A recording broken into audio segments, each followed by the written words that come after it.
great job making it to Exodus.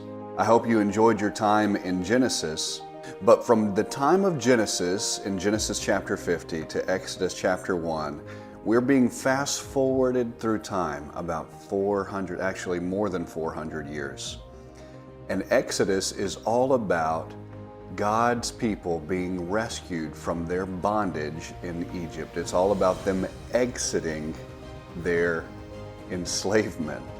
Here's what else you need to keep in mind, is that Joseph had his entire family moved from where they were in the Promised Land to the land of Goshen, where they became shepherds for Pharaoh. And in so doing, they became numerous and they became prosperous, and it made a Pharaoh very jealous. And that's the very first thing that you read in Exodus chapter 1, is that there rose up a Pharaoh that did not know Joseph. And what you're being forecasted there is there was trouble on the horizon. And there was, and it led to a substantial enslavement as God was cultivating a people right there in Egypt. The book of Exodus is broken up into 4 major sections. In chapters 1 through 4, you have Israel's enslavement and Moses' call.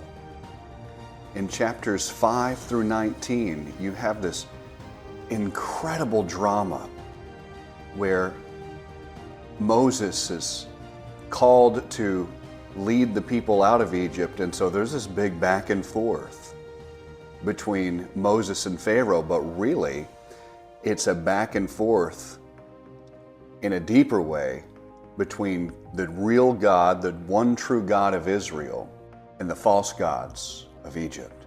It's 5 through 19. Then you have chapters 20 through 24. And chapters 20 through 24 is all about the heart of the covenant. God is giving His law and establishing His covenant with His people that He had rescued.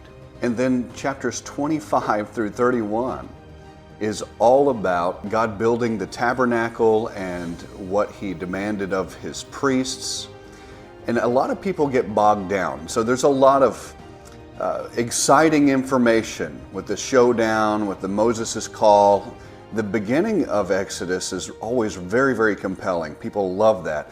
And then they get to the latter chapters, chapter 25 through 31, and they're like, what in the world? What's going on? Well, I need you to think about this while you're reading that book. Is that what would it take for God to build a nation? What would it take to build a civilization from scratch? Well, it's going to take some laws, and it's going to take some firming up of years, centuries of oppression, and kind of undoing all of that. And so what you have is God doing 2 things.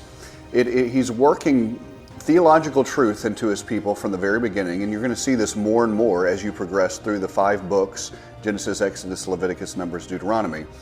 You're going to see this more and more as God's working in theology to His people. And then He's also creating a more just society. Remember, they were rescued from Egypt. That's all that they knew. For centuries, all they knew was how to be a slave, and corrupt practices and idolatry. And God was having to do some hard resets and teaching them what it meant to be His people. So you find the construction of the tabernacle. It's God saying, this is how you're going to come to me. And the working in of the priesthood. This is how you're going to mediate for me. This is how to be my people. This is who I am. This is who you are. And so I want you to go inside of Exodus with that mindset. And then I want you to see what you think after that. Don't let it exhaust you. Don't let it intimidate you.